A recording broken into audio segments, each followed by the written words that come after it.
எல்லாருக்கும் வணக்கம் மக்களே, நான் உங்கள் Sanju. So TNPSC group 4 exam எழுதக்கூடிய எல்லா மாணவர்களுக்கும் முதல்ல ஒரு ஆல் த பெஸ்ட் சொல்லிக்கிறேன். ஸோ நமக்கு நாளானைக்கு, அதாவது இன்னைக்கு ஜூலை 10ஆம் தேதி, ஜூலை 12ஆம் தேதி சனிக்கிழமை குரூப் 4 எக்ஸாம். ஸோ இந்த குரூப் 4 எக்ஸாம் நிறைய பேர் முதல் வாட்டி எழுதுவீங்க, இல்லை நிறைய பேர் ஒரு 2வது வாட்டி 3வது வாட்டி எழுதுவீங்க. சில முக்கியமான விஷயங்கள் வந்து நீங்கள் பண்ண வேண்டிய விஷயங்கள் இருக்குது, பண்ணக்கூடாத விஷயங்கள் நிறைய எக்ஸாமில் இருக்குது. ஸோ இது வந்து படிப்பு சம்மந்தப்பட்டது. நம்ம படித்த ரிவிஷன் அதெல்லாம் முடிஞ்சு இதுக்கு மேலே நம்ம எதுவும் புதுசாக படிக்க போகிறது இல்லை. இதுக்கு மேலே புதுசாக படித்தாலும் நமக்கு ஞாபகம் இருக்காது. என்னென்ன விஷயங்கள் வந்து எக்ஸாம் பாயிண்ட் ஆஃப் வியூவில் பண்ணணும் அப்படிங்கிறது சொல்கிறேன். முதல் விஷயம் வந்து டிஎன்பிஎஸ்சி வெப்சைட்டில் போய் உங்களுடைய ஹால் டிக்கெட்டை டவுன்லோட் பண்ணிக்கோங்க. ஹால் டிக்கெட்டை டவுன்லோட் பண்ணி நிறைய பேருக்கு ஒரு இது சந்தேகம் வரும், கலர் செராக்ஸ் எடுக்கணுமா இல்லை நார்மல் செராக்ஸ் எடுக்கலாமா? நார்மல் செராக்ஸ் எடுத்தாலே போதும், normal print out, black and white print out எடுத்தாலே போதும். ஒரு 3 காப்பி எடுத்து வச்சுக்கோங்க. ஓகே, ஃப்ரண்ட் அண்ட் பேக் இருந்தால் ஃப்ரண்ட் அண்ட் பேக் ஒரு 3 காப்பி எடுத்து வச்சுக்கோங்க. எதுக்கு 3 காப்பி அப்படின்னா வந்து ஒரு சேஃப்டிக்கு தான். ஏன்னா நமக்கு எப்போ என்னன்னாலும் ஆகலாம். ஸோ அந்த ஒரு சேஃப்டிக்காக ஹால் டிக்கெட் பொறுத்த வரைக்கும் மொத்தம் 3 காப்பி. அதுக்கு அடுத்தது முக்கியமான விஷயம், எக்ஸாம் சென்டருக்கு கொண்டு போக வேண்டியது ஹால் டிக்கெட் ஒன்று. இன்னொரு விஷயம் முக்கியமானது பென்னு. ஸோ பென்னு பொறுத்த வரைக்கும் நல்லா புரிஞ்சுக்கோங்க, black colour ball point pen தான் யூஸ் பண்ணணும். என்ன கலர்? Black colour ball point pen. So என்ன பென் அப்படின்னா யூனோ மேக்ஸில் போல்ட்ரான் ஒரு பென் இருக்குது. ஸோ இதை நீங்கள் பக்கத்தில் உங்கள் வீட்டு பக்கத்தில் ஏதாவது கடையில், ஸ்டேஷ்னரி கடையிலலாம் போனீங்க அப்படின்னா உங்களுக்கு கிடைக்கும். ஸோ யூனோ மேக்ஸ் அப்படின்னு ஒரு பென் உண்டு.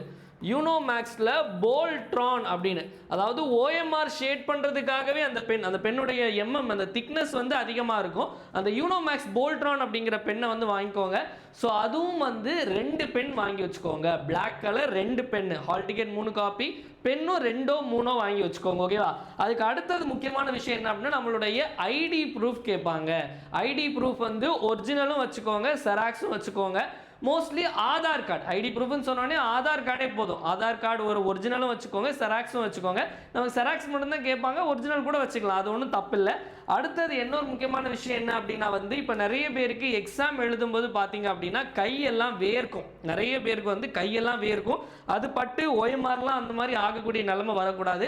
அதனால ஒரு ஹேண்ட் கர்ச்சீஃப், அந்த மாதிரி யாருக்கெல்லாம் அந்த மாதிரி ஒரு விஷயங்கள், இந்த கை ரொம்ப ஈரமாகும் வேர்க்குங்கிறவங்க வந்து ஒரு ஹேண்ட் கர்ச்சீஃப் வச்சுக்கோங்க. அதே மாதிரி எக்ஸாம் 3 மணி நேரம், எக்ஸாம் ஹாலுக்குள்ளேயே ஒரு 3.5 மணி நேரம் நம்ம செலவு பண்ணுற மாதிரி இருக்கும். வாட்டர் பாட்டில் நீங்கள் வச்சுக்கலாம், இல்லை வந்து நீங்கள் வந்து அங்கே பக்கத்தில் நீங்கள் வந்து எக்ஸாமினர்கிட்ட கேட்டால் கூட கொடுப்பாங்க.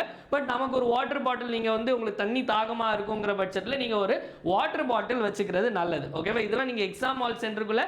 அப்புறம் நிறைய பேருக்கு டவுட், வாட்ச் எடுத்துகிட்டு போகலாமா எடுத்துகிட்டு போகக்கூடாதா அப்படின்னு. வாட்ச் வந்து நார்மலான அனலாக் வாட்ச் நீங்கள் எடுத்துகிட்டு போகலாம். ஸ்மார்ட் வாட்ச் எதுவுமே அலௌட் கிடையாது.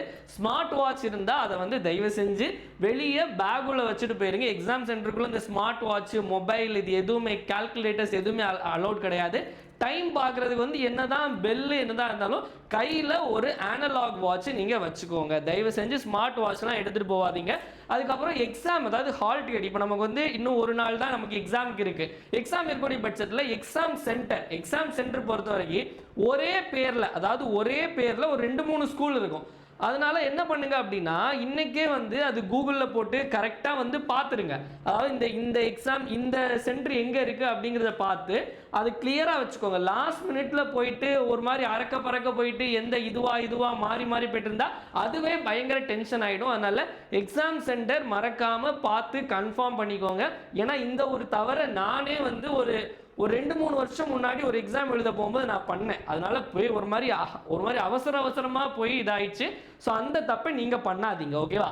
ஸோ அதற்கு அடுத்தது இன்னொரு முக்கியமான விஷயம், எத்தனை மணிக்கு எக்ஸாம் சென்டருக்கு போகணும் அப்படின்னா, தயவு செஞ்சு 8:30 மணிக்கு, கரெக்டாக 8:30 மணிக்கு எக்ஸாம் சென்டரில் இருக்கிற மாதிரி வந்து கரெக்டாக போங்க.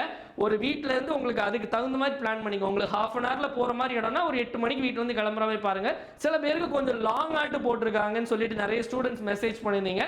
1.5 மணி நேரம் ஆகுது சார் அப்படின்னா, நீங்கள் ஒரு 7 மணிக்கு வீட்டிலேருந்து சாப்பிட்டுட்டு கிளம்பிடுங்க, இல்லை சாப்பாடை கட்டிட்டு கிளம்பிடுங்க. ஓகேவா? காலையில் ஒரு 2 இல்லை 3 இட்லி சாப்பிடாம தயவு செஞ்சு எக்ஸாம் ஹால் போகாதீங்க. கண்டிப்பாக சாப்பிட்டு போங்க. ஏன்னா நீங்கள் 12:30 12:45 வரைக்கும் நீங்கள் எக்ஸாம் ஹாலில் இருக்கணும். அதுக்கு அடுத்து நான் மறுபடியும் சொல்கிறேன், இந்த ஓஎம்ஆர். இந்த ஓஎம்ஆர் பொறுத்த வரைக்கும் வந்து முன்னாடி நமக்கு ஓஎம்ஆர் ப்ரொசீஜர் ரொம்பவே கஷ்டமாக இருந்து இந்த குரூப் 1ல இருந்து புது ஓஎம்ஆர் மாற்றிட்டனால அந்த அளவுக்கு பெரிய கஷ்டங்கள் இல்லை. ஆனால் கரெக்டாக பார்த்து எல்லாமே வந்து ஷேட் பண்ணுறது வந்து ஷேட் பண்ணுங்க மக்களே. நமக்கு புக்லெட்டில் எடுக்கக்கூடிய நம்பராக இருக்கட்டும் எல்லாமே பார்த்து ஷேட் பண்ணுங்க. 200 கேள்விகளும் அட்டன் பண்ணுங்க. 200 கேள்விகளும் அட்டன் பண்ணுங்க. இன்னொரு முக்கியமான விஷயம், நிறைய பேருக்கு வந்து சில கொஸ்டின் தெரில, இப்போ ஒரு கொஸ்டின் தெரில அதை நான் வந்து அப்புறமா பார்த்துக்கிறேன் அப்படின்னு நீங்கள் போட்டீங்க அப்படின்னா உங்கள் கொஸ்டின் பேப்பருக்கு பேக் சைடில் நோட் பண்ணி வச்சுக்கோங்க. இப்போ நான் வந்து 49 கொஸ்டின் வரைக்கும் எழுதிட்டேன், 50 கொஸ்டின் எனக்கு தெரில, நான் அப்புறமா நான் யோசிச்சு போட்டுக்கிறேன்னு நினைக்கும் போது பின்னாடி கொஸ்டின் பேப்பர் பின்னாடி 50ன்னு எழுதிக்கோங்க. அதே நேரம் நீங்கள் அந்த 50வது கொஸ்டின்குள்ளே ஸ்பேஸை விட்டுருங்க கரெக்டாக. ஏன்னா ஒரு இது விட்டுட்டு அடுத்த ஆன்சர் போங்க. ஏன்னா நிறைய பேர் என்னென்னா அப்படியே நேராக வந்து ஷேட் பண்ணிட்டு வராங்க. அப்படி பண்ணாதீங்க.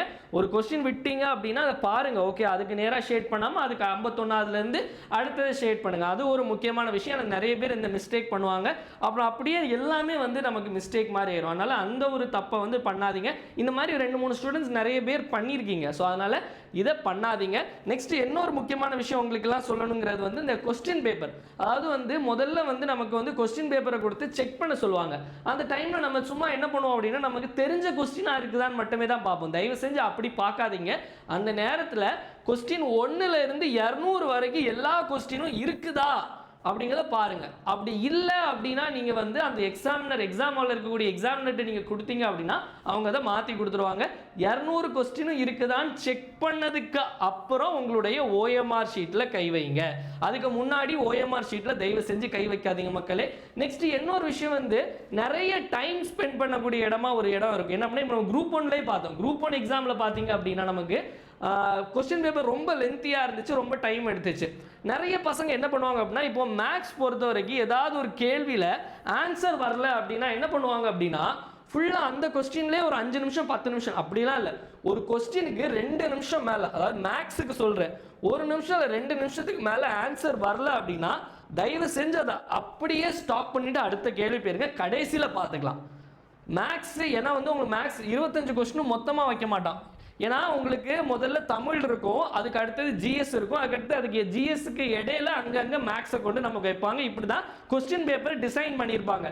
ஸோ அதனால மேக்ஸ் ஒரு கொஸ்டின் வந்து 2 நிமிஷத்துக்கு மேலே எடுத்துச்சு அப்படின்னா அதை அப்படியே அங்கேயே ஸ்டாப் பண்ணிடுங்க. அப்போ நம்ம எங்கேயோ ஒரு தப்பான ரூட்டில் மெத்தடில் போயிட்டு இருக்கோம் அப்படின்னு அர்த்தம். அதை அப்படியே ஸ்டாப் பண்ணிட்டு கடைசியாக பார்த்துக்கோங்க மக்களே. ஸோ அதுக்கப்புறம் இன்னொரு விஷயம் என்னன்னா நீங்கள் எல்லாருமே படிச்சிருப்பீங்க. எக்ஸாம் ஹாலில் போயிட்டு நீங்கள் வந்து நிறைய விஷயம் ஒரு பயம் இருக்கும். என்ன அப்படின்னா ஐயோ கொஸ்டின் பேப்பர் பார்த்தோன்னே ஐயோ எல்லாமே ஒரு மாதிரி டஃப்பாக இருக்குது எனக்கு எதுவும் தெரியலன்னு சொல்லி பயந்துராதீங்க.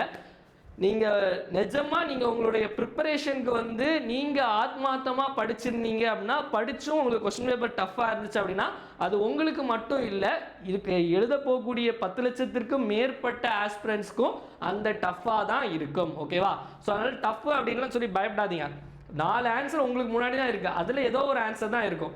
நெக்ஸ்ட் இன்னொரு முக்கியமான விஷயம் வந்து ஆக்சுவலி இது வந்து கடைசி ஒரு பிரம்மாஸ்திரமாக யூஸ் பண்ணும். ஒரு கொஸ்டினுக்கு ஆன்சரே தெரில அப்படிங்கப்போ எந்த ஆப்ஷன் போடலாம் அப்படின்னு சொல்லிட்டு நிறைய பேருக்கு ஒரு சந்தேகம் இருக்கும். அது நம்மளுடைய லக்கும் அங்கே ப்ளே பண்ணும். ஓகேவா? ஸோ என்ன அப்படின்னா பி இல்லை சி. ஓகேவா? ஸோ நமக்கு இப்போ ஒரு கொஸ்டினுக்கு ஆன்சர் தெரியல அப்படிங்கிற பட்சத்தில் வந்து நம்ம இன்ட்யூஷன் நம்மளுடைய உள் மனது ஒன்று சொல்லும், இதுதான் ஏபிசிடி இருக்கு, நம்ம இந்த கொஸ்டின் பார்த்துருக்கவே மாட்டோம். சில நம்மளுடைய உள் மனசு என்ன அப்படின்னா ஏன்னு சொல்லும். உங்கள் உள் மனசு என்ன சொல்லுதோ அதை போட்டுருங்க. அப்படி இல்லை நம்ம மனசு எதுவுமே சொல்லலை அப்படின்னா பி இல்லைன்னா சி வந்து ஆன்சராக போட்டுருங்க. ஓகேவா? நான் சொல்ல எதுவுமே தெரியலை, நம்மளுடைய உள் உணர்வும் எதுவும் சொல்லலைங்கிற பட்சத்தில். ஸோ அவ்வளோதான் மக்களே. உங்களுக்கு வேறு ஏதாச்சும் டவுட் இருந்துன்னா நீங்கள் கமெண்ட் செக்ஷனில் கேளுங்க. நாளைக்கு ஒரு நாள் இருக்குது, இன்னொரு வீடியோ போட்டு கூட எக்ஸ்பிளைன் பண்ணுறேன். மறுபடியும் சொல்கிறேன், பயப்படாதீங்க. இதுக்கு மேலே நமக்கு எதுவும் இல்லை, படித்தாச்சு. நம்ம வந்து நல்லா போய் எக்ஸாம் வருது. பெண்ணு நான் சொன்னேன், பெண்ணு வந்து புது பெண் அங்கே போய் யூஸ் பண்ணாதீங்க. பெண்ணு வாங்கிட்டீங்க அப்படின்னா ஒரு 2 பெண்ணையும் சும்மா ஏதாவது எழுதிக்கு இருக்குங்க. ஸோ யூஸ்டு பெண்ணை அங்கே போய் எழுதுங்க. ஏன்னா ஃபஸ்ட் டைம் நம்ம போய் எழுதணும் அப்படின்னா சில நேரம் இங்கு ஸ்பில் ஆக வாய்ப்பு இருக்குது. ஸோ அதுக்கு வழி கொடுக்க வேண்டாம். மோஸ்ட்லி எல்லாத்தையும் சொல்லிட்டேன். ஏன்னா ஒன்றா உட்காந்து நோட் பண்ணி உங்களுக்கு நான் சொல்லணும்னு நினச்சேன், சொல்லிட்டேன். ஆல் தி பெஸ்ட் மக்களே. ஏதாச்சும் டவுட்ஸ் இருந்தால் கீழே கேளுங்க. நன்றி, வணக்கம். இந்த நாள் இனிய நாளாக அமையட்டும். வாழ்க தமிழ், வளர்க தமிழ்நாடு.